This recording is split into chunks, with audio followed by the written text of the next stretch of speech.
back to my channel. So today I am going to be doing just a little chat about becoming a first-time mom.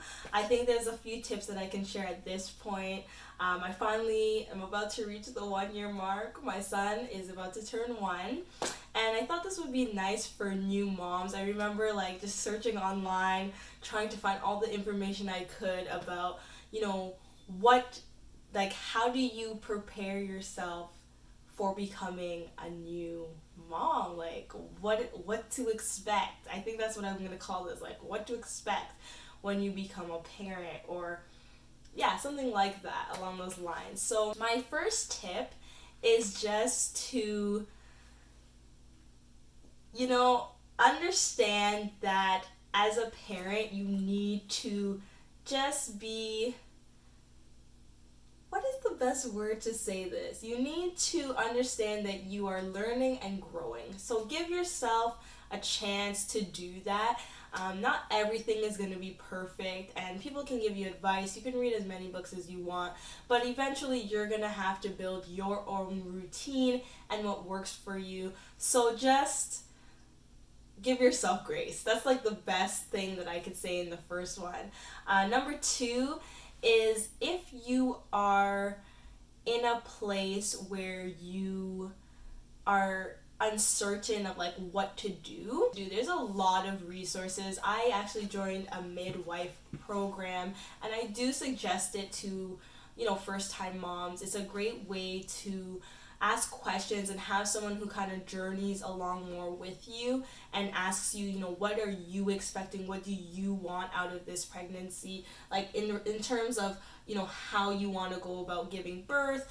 They really do become someone who is closer than just a practitioner, in the regards of they just get to know you a bit more. Unless you have a family doctor that you know really well, then that's not really a great comparison. But I really enjoyed my time that I spent with the midwifery program that I was in, and I do suggest it to other people. Reading other books as well are great resources. Just pretty much get as much knowledge as you can and know what are your rights as a parent once you get into that place of giving birth, and just what you want to do to kind of help have a good part in knowing what to do and what to expect. My third tip would be just having a good supportive people. This one's a little tricky because I feel it kind of depends too on how old you are and just your relationship with your family or friends. If you're someone who does have a large support group, then you're I'm set. For someone who might not, even while you're pregnant, it's still a great time to develop key friendships. I remember while I was pregnant, I was able to visit certain mom and baby groups that I just kind of wanted to check out before I brought my son there, once he was born. But it was also at my church, so I have a support group there as well as my friends and my family. So I was able to go to those groups and kind of see what goes on there, and I was able to make friends even before I had my son, because you'll realize as soon as you become a mom, you kind of just go into this mom category of friends that it's people you can relate with that are also mothers, right? So it's a great time to make friends even while you're pregnant. You don't have to wait until after. But I would largely say really do, because I feel in the postpartum stage of after you have your child, you really do want to have people who are checking in on you or helping you, or just people that care, that are around you, especially if you have to take a few weeks or even a month or more to recover. It's nice to have people around, even if it's just 1 or 2 people. So I suggest that as well. My next tip would be to take it easy on yourself in regards to preparing how much you need for your child. So again, this was our first child, with my husband, and we kind of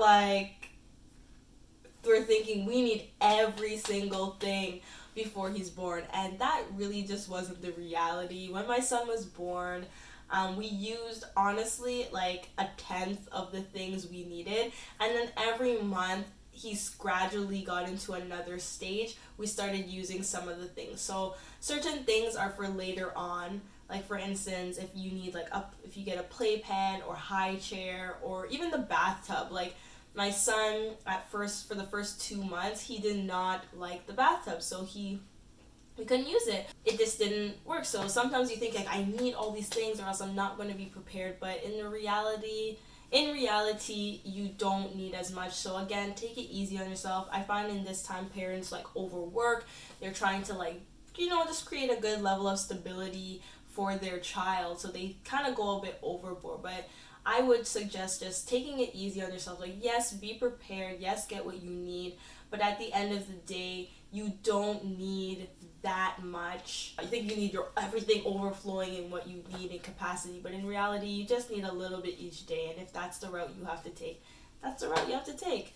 My next suggestion is that you have to go with the flow. So this is something that was really tough for me. I would say entering into motherhood is that, I would like to say that I like to keep things kind of on a schedule or keep things just going. Not that they have to be always in my control, but I just like to know that things are going a certain way.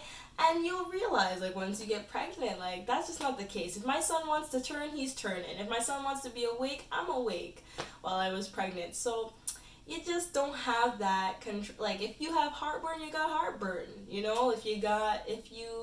If you have certain other things come up, whether you have to take iron supplements or this. I didn't experience that, but a lot of moms have shared that with me. It can feel like a lot is happening and you just have to go with the flow. If your feet start swelling or you can't eat certain things anymore. Like I remember I couldn't eat anything that was spicy in the first trimester. Like even the smell of rice or the smell of chicken, it just made me want to vomit. So I had to go with the flow and find other alternatives of things. I remember at one point I was eating like things that were completely out of my normal routine, like just completely. And then the other week it would switch. So you go with the flow. My next tip would be that you have to stay in a place where you are enjoying every moment of what's happening. So I know like it's so easy to feel like, oh my goodness, I would hear this not like with the people in my circle, but just other people, or you see it in movies or shows. It'd be like, oh, I can't wait for this to be over. I'm so over this. I can't stand this. This is so painful, but for me, I think that one thing that was really great was that I stuck to being positive. I said throughout this pregnancy, I want to have fun. I wanted this to be enjoyable. I want to just remember this as like a great time. Like, yeah, there may be hard times, but overall, I had so much fun. Just talking with people about what it would be like to be a mom, or just talking with other moms and just sharing excitement. And I also surrounded myself with people who were also excited, not people that would be saying negative things or I don't know, just saying things that would make you either feel scared or not happy about being pregnant. Like, you really want to guard your thoughts and how you're feeling while you're pregnant, because all of those things affect your child, right? And they also affect like the people around you as well, and yourself. So again, like, make it a point. If you make it a point from the beginning, then you just always strive for that standard, that you're going to remain positive and you want it to be an enjoyable experience. It doesn't have to be, and for me, I felt like I really did enjoy being pregnant. I remember like even getting close to the end, it wasn't until after 38 weeks I was like, okay, I can't wait for him to come. But it wasn't this thing of like, I'm so over this. Like, I did not feel like that ever. I was literally saying like, if he wants to stay let him stay. Like, I had no problem with him being there. I actually didn't have any complications. Like, yeah, my lower back would give me pain, or my shoulders were hurting, and different joints were hurting as well. But I got prenatal massages and they were free, so that was a blessing as well. But that's something that you can do. Like, just find different things to do. If you're feeling like, oh, I had to, you go on leave early, for instance, you know, enjoy the time to like get things ready, or go shopping, or go for walks, or do something. Like, make the best of the situation, because it honestly really goes by so quickly. And I'm sitting here thinking, like, my son's about to turn 1, and it feels like just the other day he was in my stomach growing. So you don't want to miss those opportunities, like looking back and thinking, man, I was so miserable, and you know, like, don't do that. Another tip for preparing for parenthood would be to prepare for it, but that doesn't necessarily mean that's the way it's gonna go. So I just said, you know, however it happens, it happens. We're gonna be as prepared as we can, and we go in there.